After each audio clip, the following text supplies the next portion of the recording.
The mist-laden Peruvian rainforest spreads away from the Andes into the Amazon basin.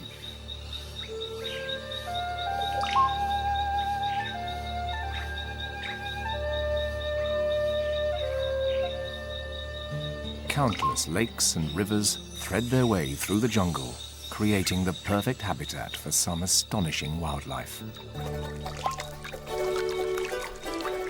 A rare river otter grows to 2 meters long, twice the size of their nearest relative, thriving on the lake's massive fish.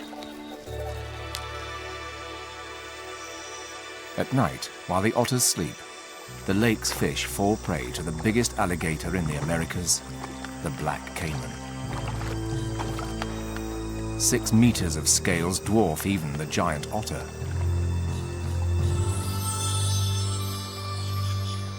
The secret of these giants' success is the seemingly endless supply of fish in the forest waters. More varieties of freshwater fish live here than anywhere else in the world.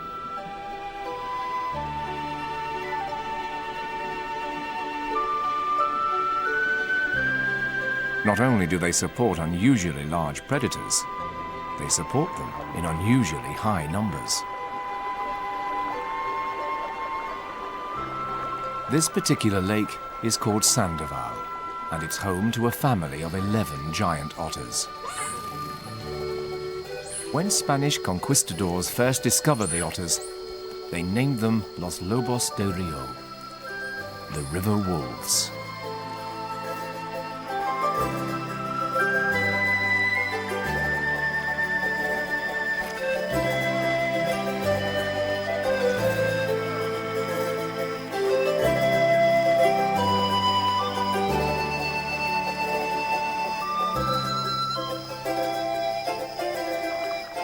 Giant otters are sociable animals that live in close-knit family groups.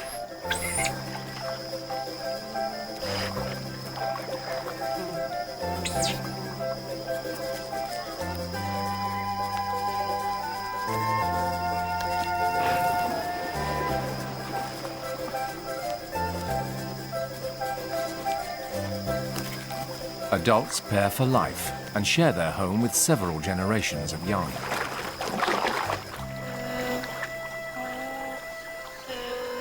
This young male is in his 3rd year and he is almost fully grown. But young otters don't breed while they stay with their family. So he helped his parents look after the younger offspring on the lake and at the den.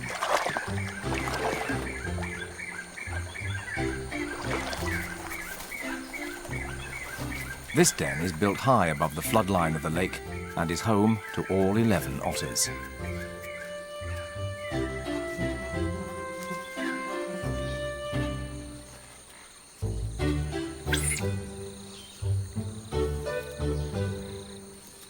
The family has several dens, but will probably stay at this one until the youngest pups are strong enough to move on.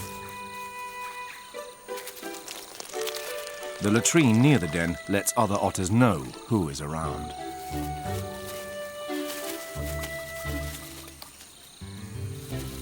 Having signed in, the young male goes off to explore the family's lake and surrounding territory. This particular male spends much of his day on his own and his nights alone in an empty den.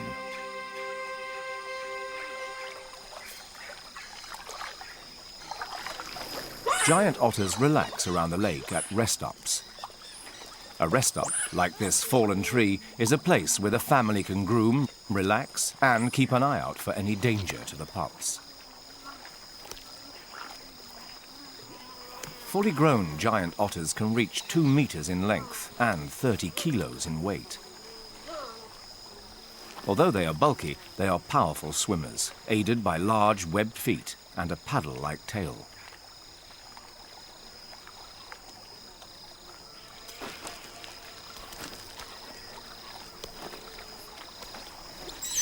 Adult otters have outgrown threats from other predators, but sometimes the smallest rival can be the most irritating. The butterfly is after the salts in the otter's tears, but only succeeds in driving it away.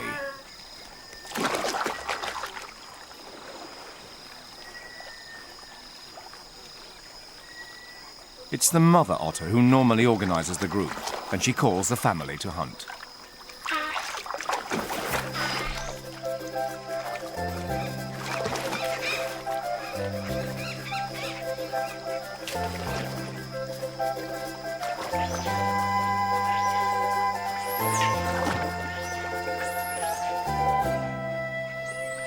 The young male is still loitering around the shoreline and doesn't respond to his mother's call.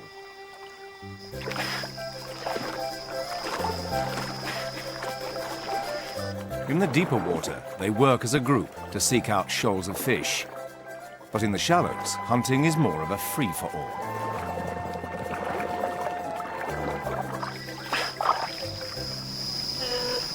Alarm calls stop the hunt. The mother has spotted a black caiman. Even though caiman don't hunt in the day, the family give it a wide berth.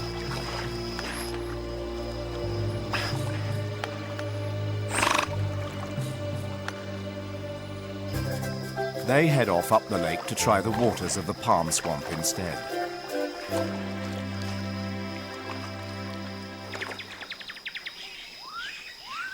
Water engulfs the lower tree trunks in the swamp, blurring the boundary of forest and lake, and giving added protection to the animals that live above.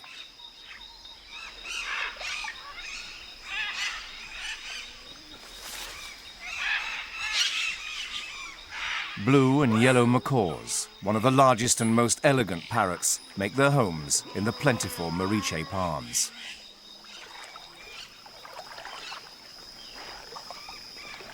Yellow-rumped caciques weave strange hanging nests above basking side-necked turtles.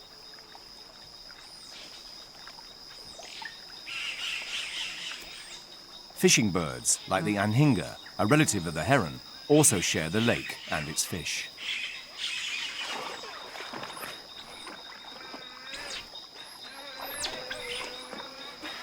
The mother checks that the water is free from danger and signals for the hunt to resume.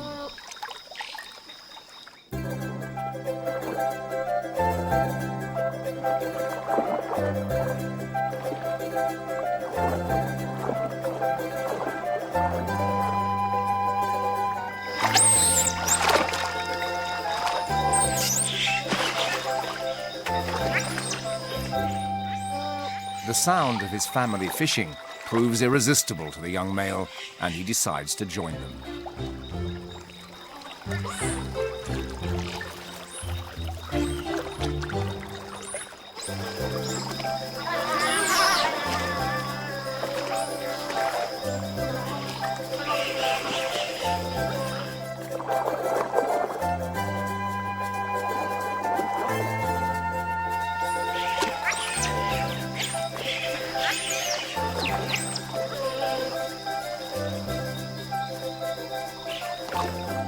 Although the family hunt and feed as a group, the young male hunts and feeds alone, a sign of his growing independence.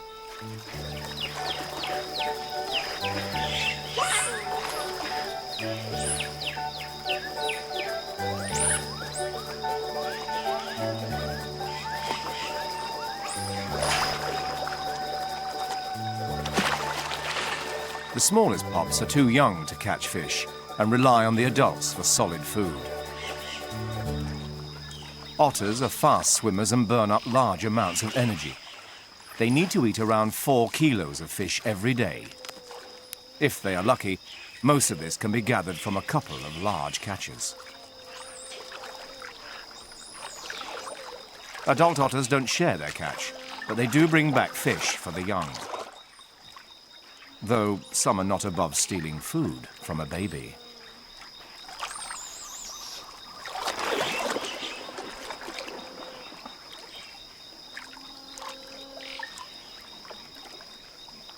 The young male returns with his catch and feeds alone.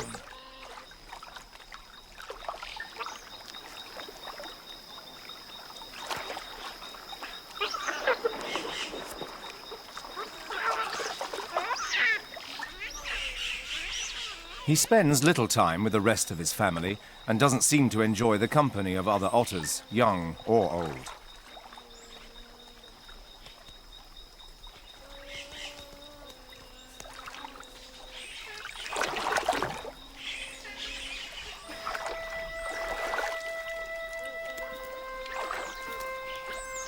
This young male has isolated himself from the group. He has not been forced away, as giant otters don't drive off their mature young. But perhaps he has the urge to move on, to find his own lake and start his own family.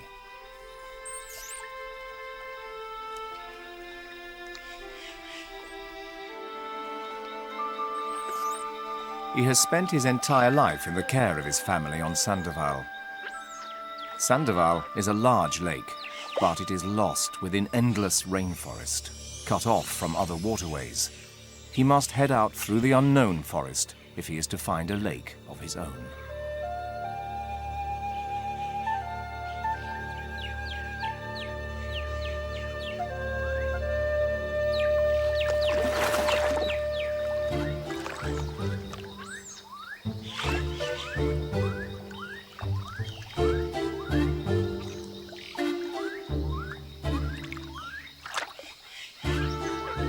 Otters have short front legs built for swimming, so travelling over land will be slow and arduous. The sooner he finds his way through the forest to a river, the better. And the wildlife of the forest is unlike that of his familiar lake. A whole new world of sights and sounds awaits him.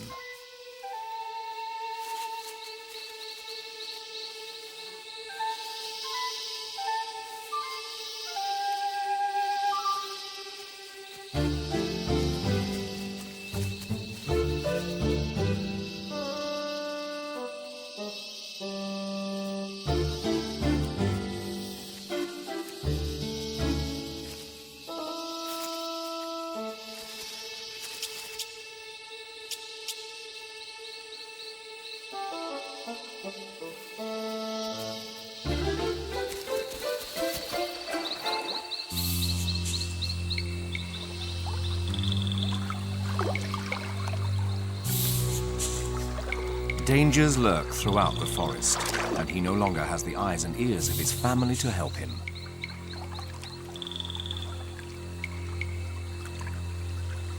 He must rely on the lessons his parents have taught him if he is to find his way safely through to the lakes and rivers beyond.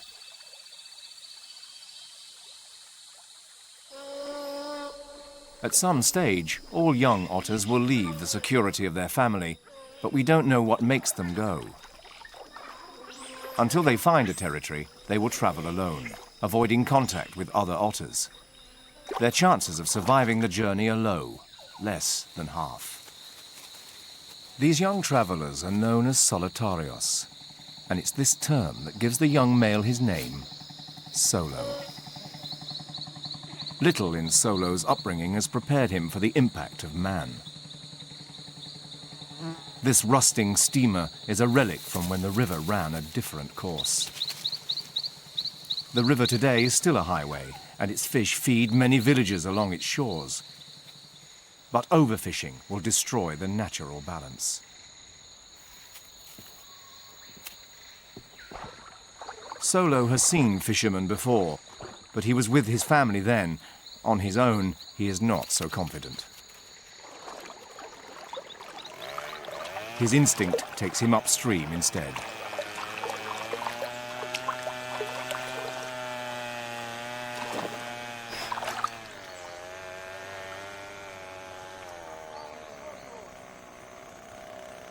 Deforestation has destroyed the riverside habitat, leaving nothing familiar behind.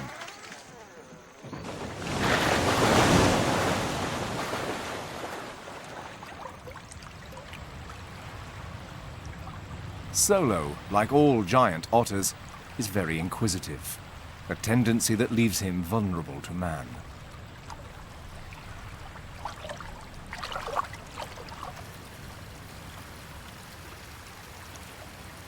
Strange noises from the riverbank attract his attention.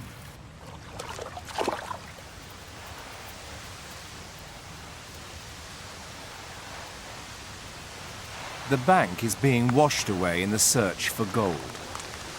Sediment is mixed with mercury to extract the precious metal, and the waste mercury is washed back into the river.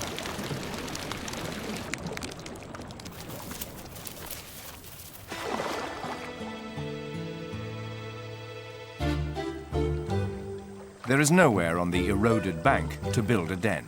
He needs to find a quiet, sheltered place with enough fish for him, a mate, and a family. Solo has no option but to return to the forest and find another way through. He has journeyed far today. He has left his home and family only to find strangeness and confusion. Tired and alone, Solo settles down amid unfamiliar roots, and sleep brings him peace for the first time today. But he still has a long way to go before he can truly rest safe and sound.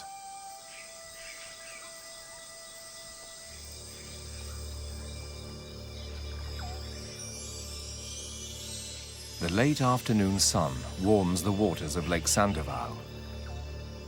In the palm swamp, the giant otter family makes its last fishing trip of the day.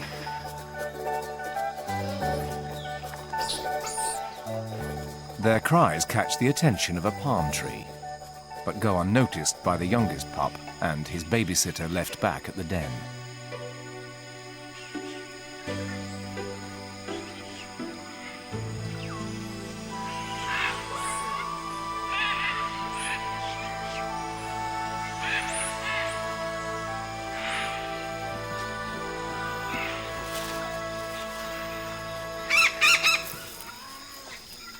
Like the otters, blue and yellow macaws mate for life, but they only live with one generation of young.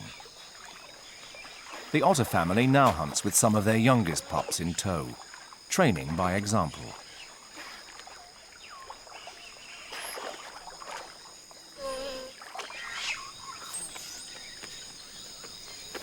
The macaws are raising 2 chicks in this dead moriche palm.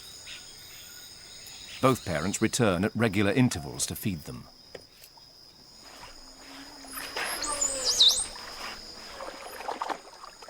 Two more catches mean that the fish hunt has reached its noisy climax. Larger fish must be taken back to the shore and somewhere secure to eat. Some of them will be shared out amongst the youngest pups. Finding enough food for 2 growing chicks is a great burden on the macaws.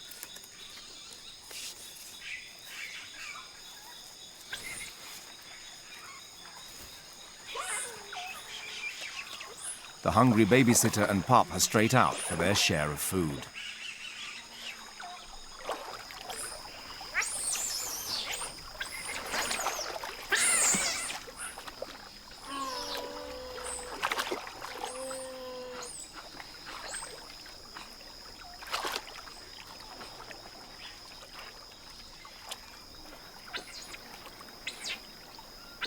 The pup desperately begs, as he is too small to go out hunting with the others and relies on them for all his fish.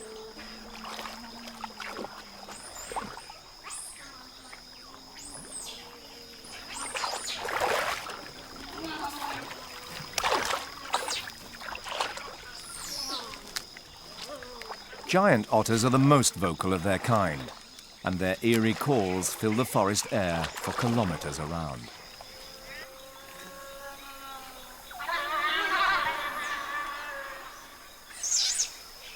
They eat the whole fish from head to tail, but occasionally half-chewed scraps are lost along the shore. These scraps attract butterflies that feed on the minerals and fluids in the oily remains. These minerals make up for deficiencies in their diet of nectar.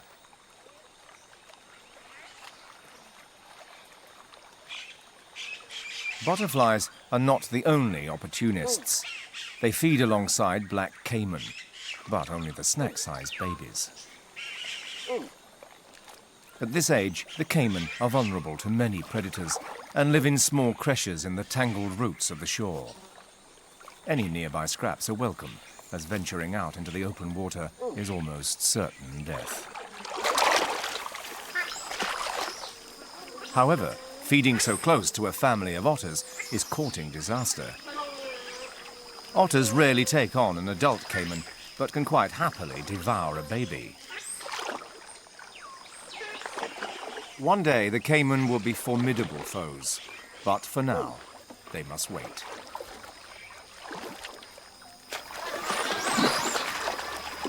Besides, the family is too engrossed in playful squabbles to pay any attention to the young reptiles.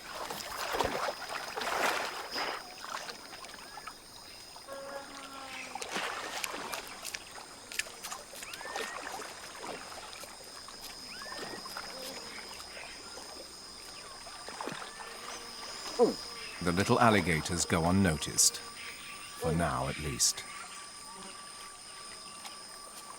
Giant otters may be boisterous, but they are surprisingly peaceful for a large predator, and they settle down quietly to sleep off their meal. As evening falls, bigger players take to the lake.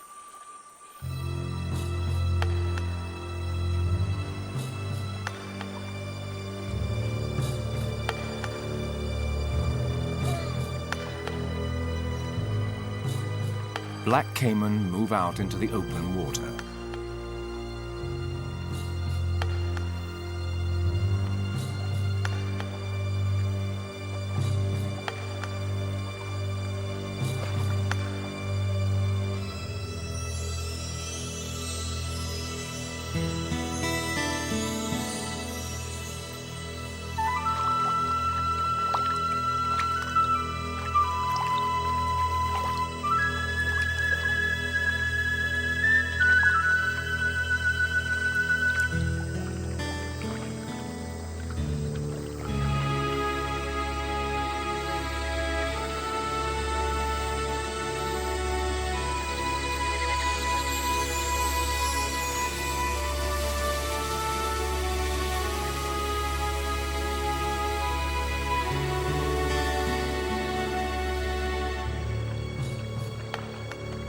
Black caiman are the biggest alligator in the Americas, 3 times the length of a giant otter.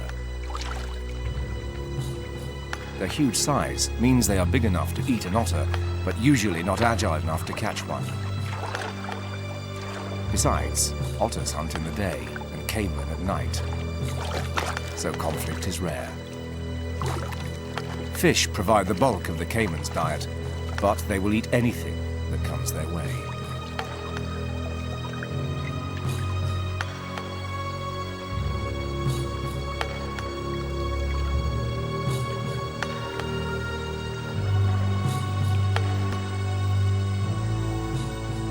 Caiman lurk just below the surface, especially along the congested swamp shore.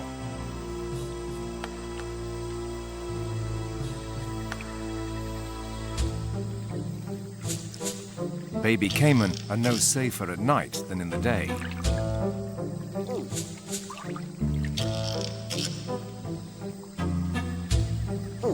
They must remain in their creches lest they are eaten by one of their own family.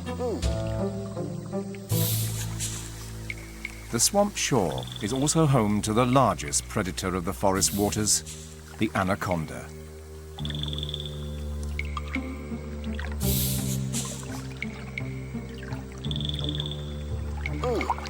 At 120 kilos, it is the biggest snake in the world, so you wouldn't think it would bother with the tiny caiman. But the babies don't seem so sure.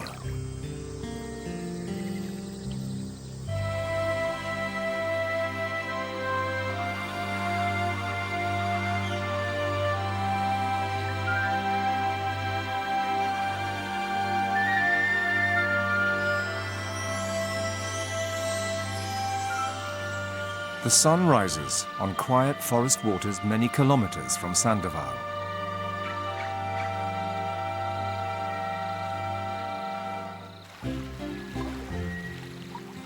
Solo is fit and well, and more at ease in the forest, but he's still searching for somewhere to live.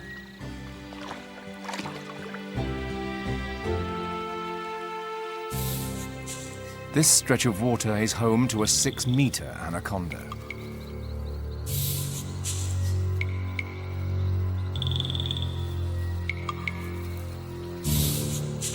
Otters are related to the mongoose and to weasels, so curiosity runs in the family.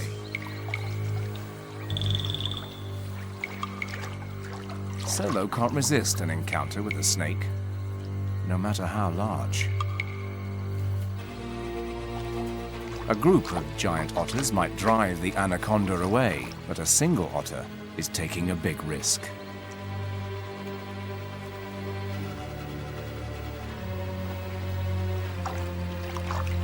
The snake is at a disadvantage in the open, but if Solo makes a mistake, it could still catch him and crush him to death. Solo seems unsure and may have bitten off more than he can chew.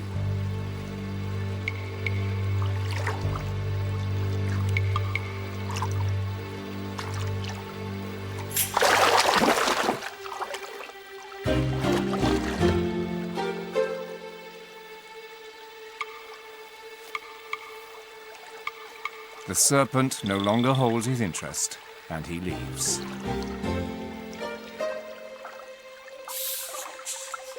The snake retreats to the cool shallows to conceal itself and recover from its exertions. Both giant otter and giant snake live to meet another day.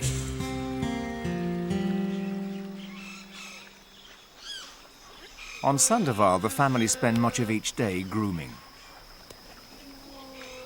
Even in tropical climates, otters lose body heat to the water and must maintain good insulation in their fur to save energy. Perhaps this intimate contact reinforces family bonds. And this is how such a large group of otters can live so peacefully together. While the pups are young, the family may stay around one den, but parasites soon build up and plague the group.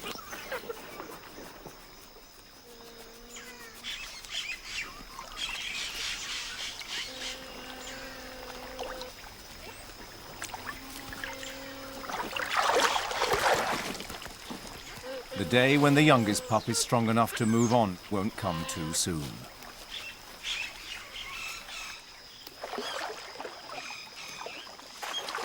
With 10 resident otters, the waters on Sandoval are rarely quiet. But this distant lake is silent. Giant otters once fished its waters, but now it's strangely deserted. Except for one wandering otter with no one to groom him and no one to groom. It's Solo, and he's found a rest stop over the secluded lake. The previous residents have vanished, so maybe this is the lake for him. But is the task of protecting such a large lake too much for one lonely otter? Physically, he's doing very well and weighs as much as a Labrador, around 30 kilos. Perhaps the giant otter's dog-like appearance is what made the Spanish think of them as river wolves.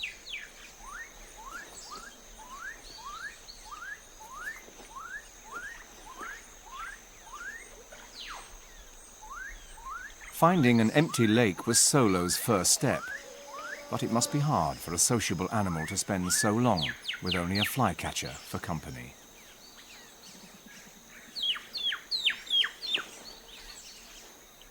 And although the lake looks healthy, perhaps the other otters left because it was overfished.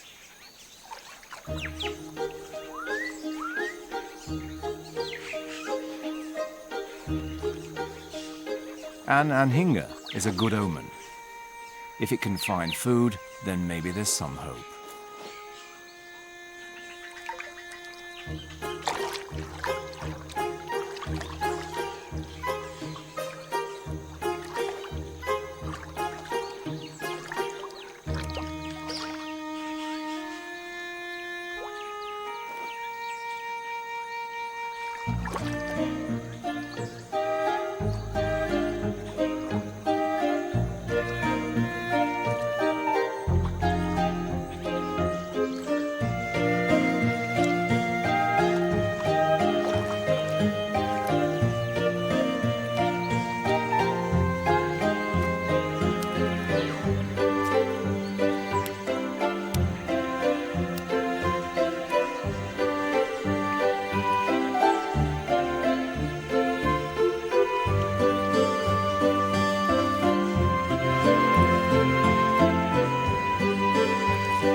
Solo is spurred on by the success of the anhinga and by what delicacies may lie below.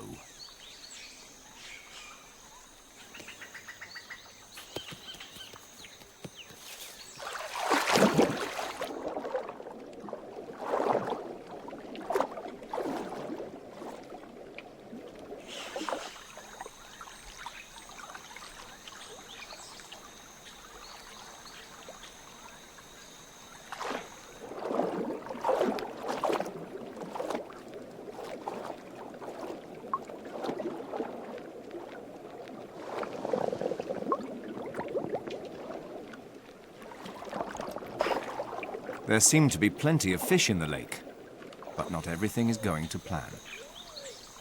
When Solo hunted with his family, they could easily find fish and capture them. He finds fishing alone is much more difficult.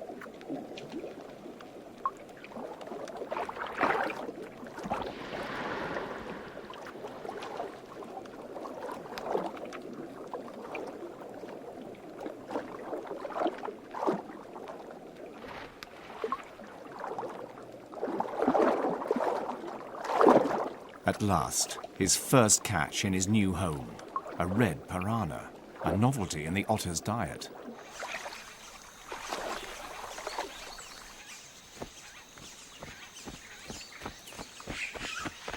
The anhinga has finished fishing and dries its wings while Solo finds somewhere secure to eat. Steadying himself on the tree, he eats the piranha head first to disable its powerful jaws and stop it wriggling.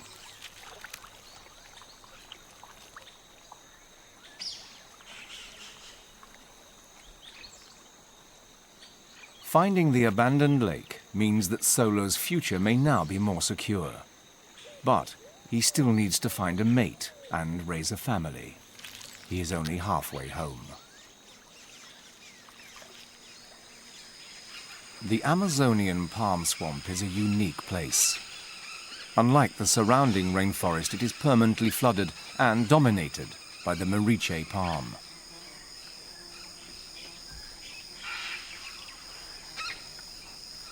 Progress through the root-filled waters can be slow, but the giant otter's agility means they can explore waterways off limits to the larger, less agile alligators.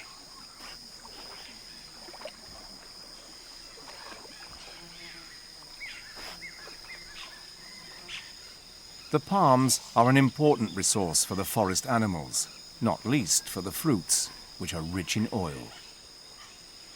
Blue and yellow macaws live here all year, but other members of the parrot family fly in, especially for the fruit.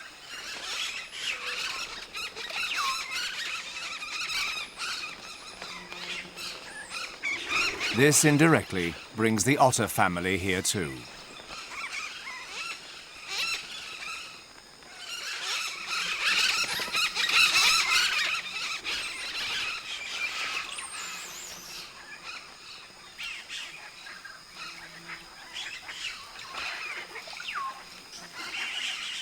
Chestnut-fronted macaws are smaller and duller than the blue and yellows, but certainly no quieter.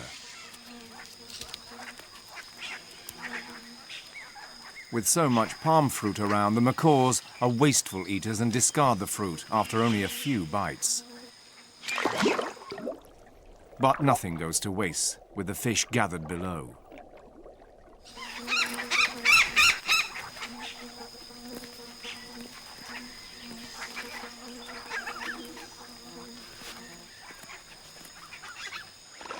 The otter family also gathers below to feed on the fruit-filled fish. A food chain is complete.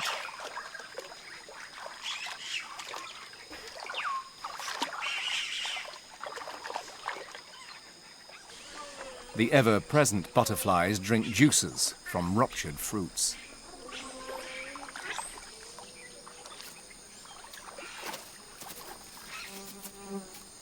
And small, lively rodents called akuchis run in to gather up what's left.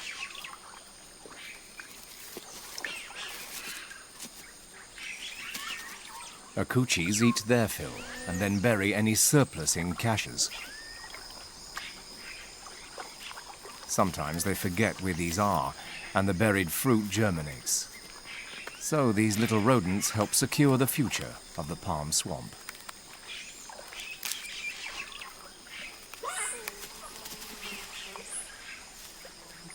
Fallen palm trees make good pontoons for basking freshwater turtles.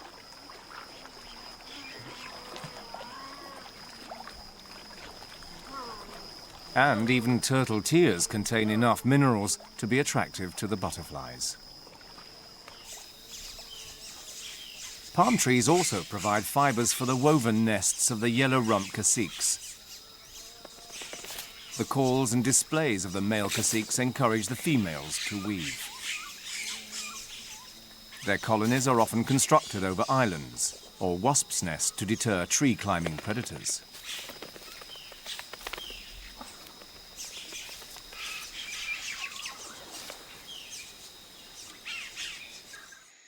The waters on Solo's lake are still quiet. He has been here for 2 weeks and there's been no sign of another otter.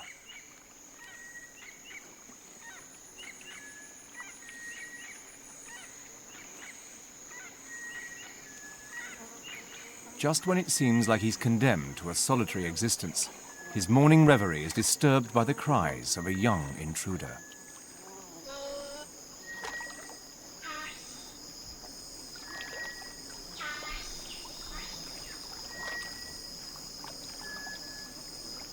There aren't any other otters living on this lake, so this young adult must be a traveler like him. If it is a male, it will be competing for his territory.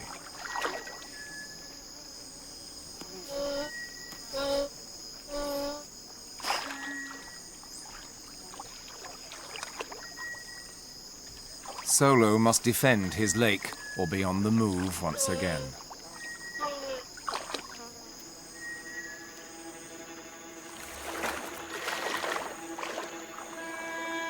The new otter shows no fear of Solo's approach.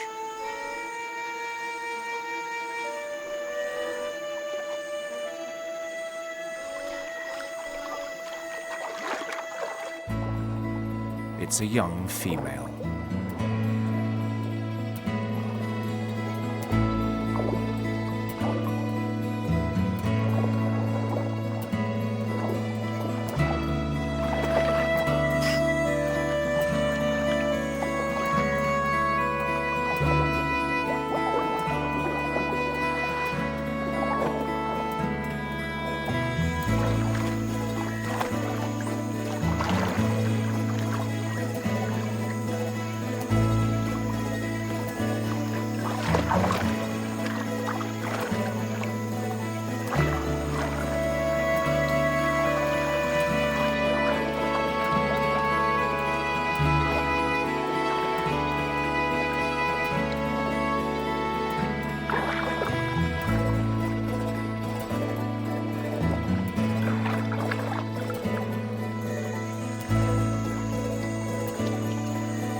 The female came across Solo's scent at his den, and they have come together just in time.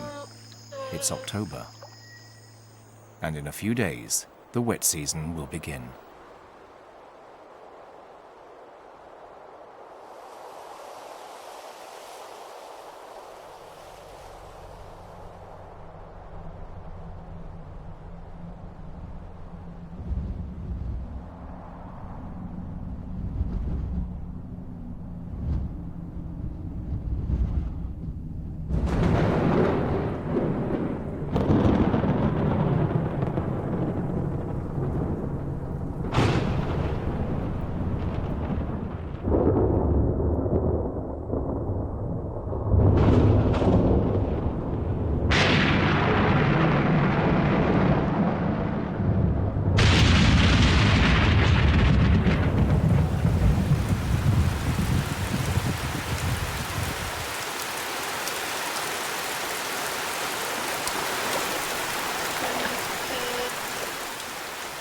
Life still goes on in the wet season, albeit on a subdued level.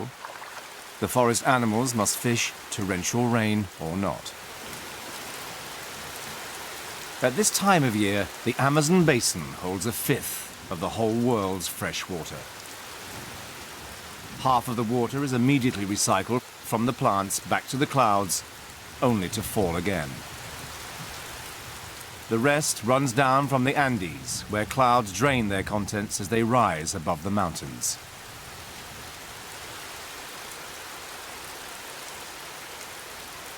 It won't rain all day, but it will rain every day until March, when the season comes to its end.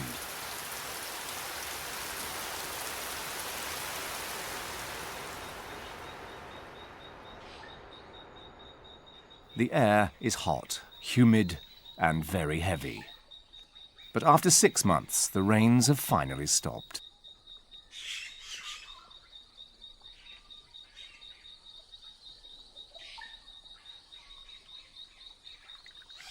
Solo and his mate emerge from their den to a transformed lake.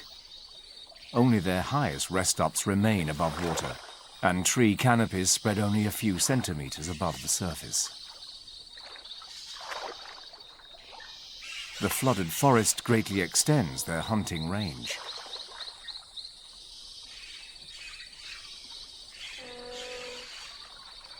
They have both lived through wet seasons before, and set off confidently to explore their newly expanded world.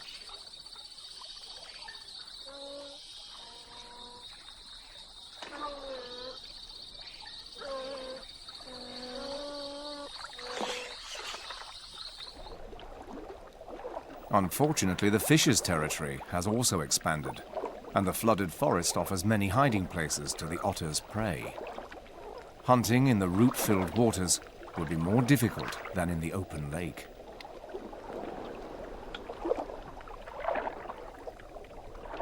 The fish use their temporary gains to their advantage. They spread out, court and lay their eggs.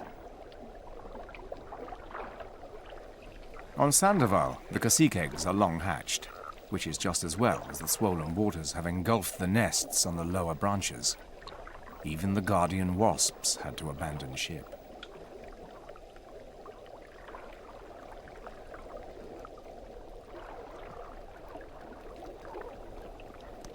But not all is lost, as some of the higher nests have survived for the year ahead.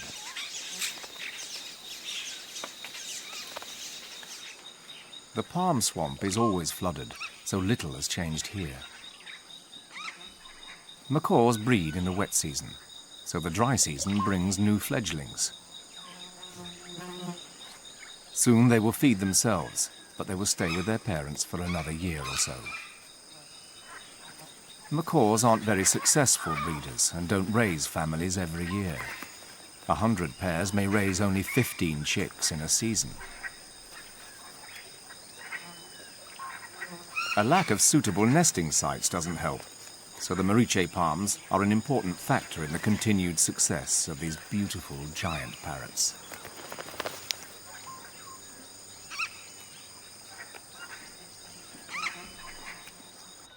It has been a successful year for the otter family. All 3 pups have survived. The size of the group means that there is always an otter around to help feed and protect the young.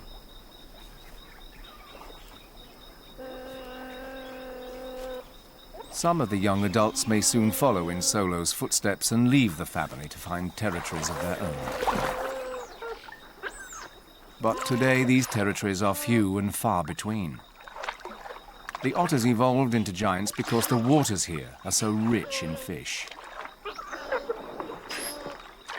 But now man, as well as otter, relies on the richness of the lakes and rivers. Few are left clean and quiet enough to support giant otters and their families. There simply aren't enough suitable lakes to go around.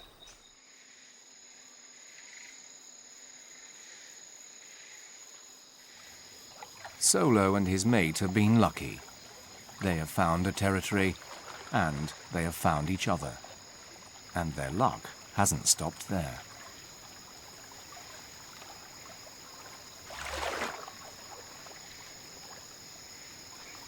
They have been busy in their den in the wet season with a family of their own.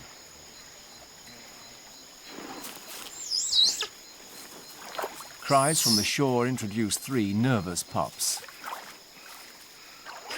And today is the day when they must learn to swim.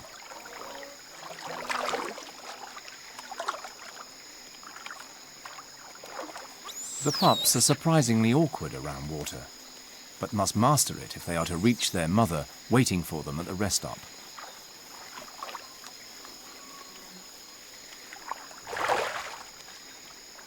When you're 2 months old, even the simplest lesson can be the hardest.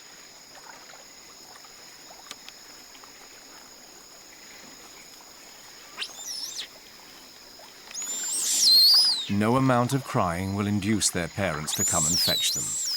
They must take this first plunge by themselves.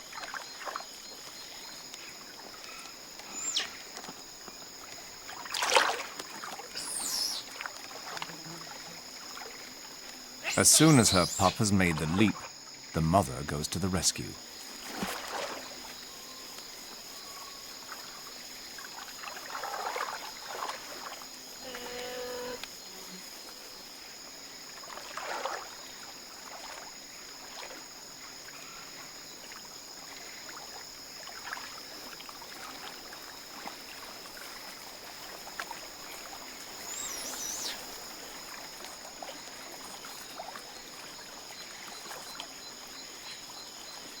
Bolstered by their sister's success, the other 2 pups follow suit.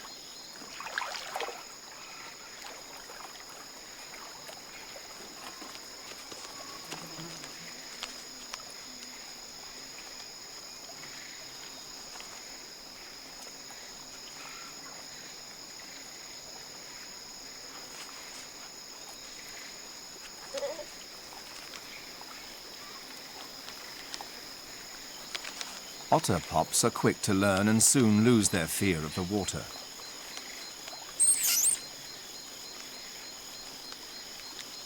Despite this, Solo and his mate will find it difficult to raise all 3 on their own.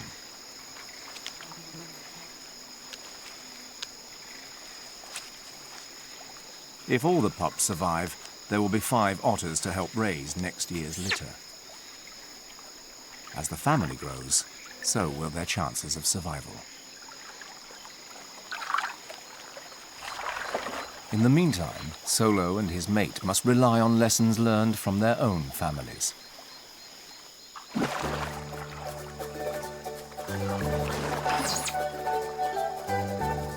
Lessons that have brought them this far on their own.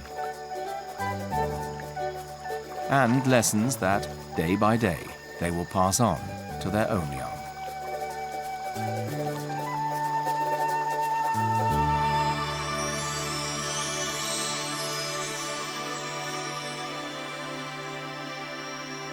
Once, giant otters hunted every waterway from Colombia to Argentina, their strange calls filling the forest air.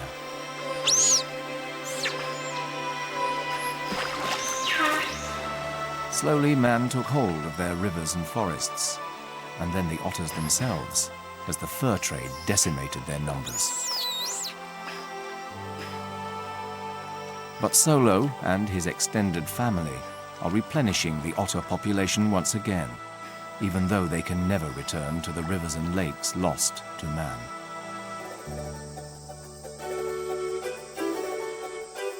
But if lakes like Sandoval stay quiet and clean, we will still hear the eerie cries of the river wolves.